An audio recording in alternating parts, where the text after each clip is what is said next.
it's coming from. Guys, I'm inside the coil here. You can see there's debris all over the pan, blocking things up. Let's see if we can see on the inside. See, it's not extremely dirty, but it's definitely dirty. Needs to be cleaned. Some nice looking stuff in there. There's our blower wheel down there, completely jammed full of mold and dirt. It's disgusting. Our ECM motor plug, just a little indicator of how everything else looks. Disgusting. Here's some of the debris I took out of the drain pan in the air handler. Insulation, sludge, all sorts of junk. And look back there. That is the original duct cutout from when the system was installed. Awesome. I'm going to take this union off, blow the drain out real good, but we're going to have to pull and clean this coil and this blower if it's going to have a chance at success. This is incredible. Alright guys, I have our dirty coil over here. This one right here is not nearly as dirty, although it's rusted pretty badly on the bottom of it. It's a PSC motor with an orifice. The other two systems in the house have ECM motors and TXVs, so I don't know what the deal is with that, but maybe just how they came at the time, the lower tonnages. This one's 10.5, has the ductwork kind of crimped off, running across over there to the grill that's way too small. It's a 10 by 20 with a pleated filter in it, so it really doesn't have a chance to ever be good. But I'm gonna check both of them out because the area that was flooded on the ceiling is right below both of these units. Even though this one has the obvious issues on the floor, this one's had issues in the past as well, so I'm gonna check it out as well. And I want to check them both for leaks while I'm up here and have them opened up. I'm coming in here on the bottom of this braze joint. You see the top, we wrap around the bottom.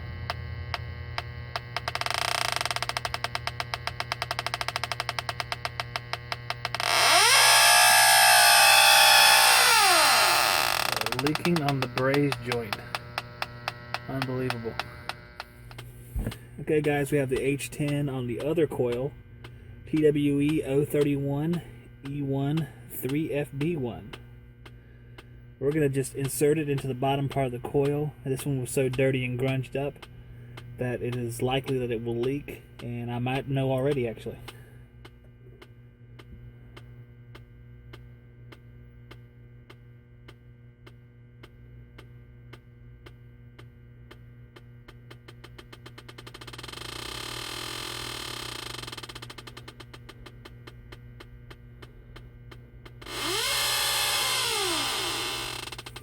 So as you can see, we have two different leaks.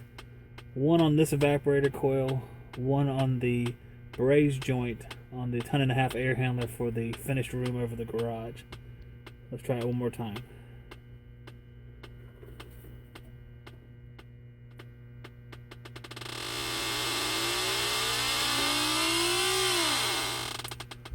Let's see if we get anything on the top. Let's leave it up there.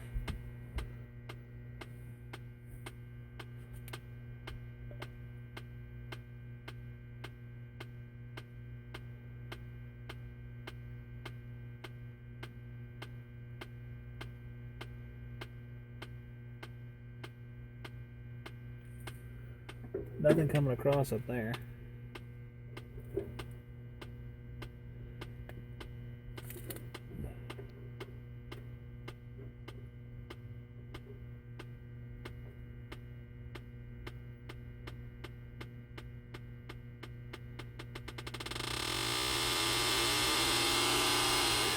Oh well, she gone.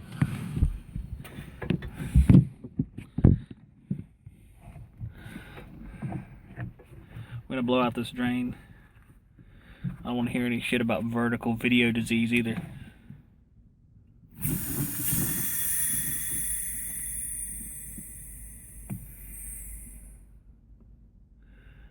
Trusty gallows gun.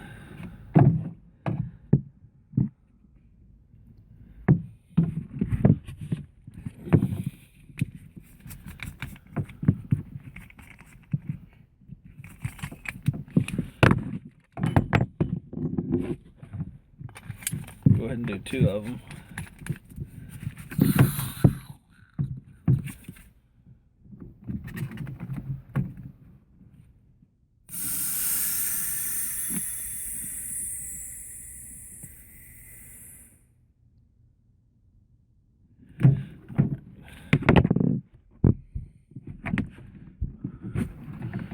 our union, screw it back in. Has a little gasket on the inside. Good for cleaning, and we are good. Guys, I'm looking at the eye manifold for our 1.5-ton frog system, and as you see, our superheat's 2.4, which is really low. Our target should be around 15. Return air, 61% relative humidity, which should put us in the 17-degree range for our target evaporator exit temperature rule of thumb. So let's see what our actual split is.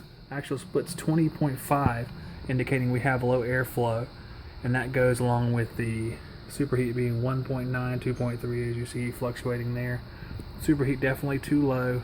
Our split is too high, so we just have that choked off ductwork, that undersized return. It's really hurting the system, and had it actually run more often, it probably would have failed the evaporator already.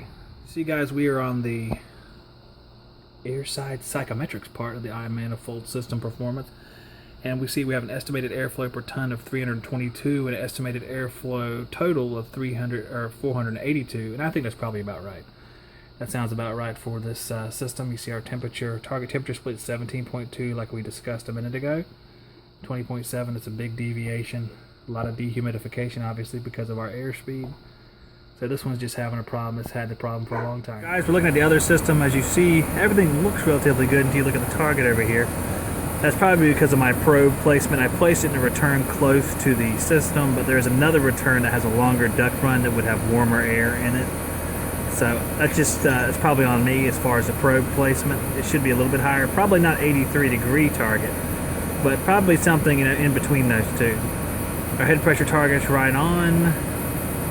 I have it set up for 13 SEER, and this is 12 SEER, so it actually might be a little bit low. Subcooling is 12, that looks good.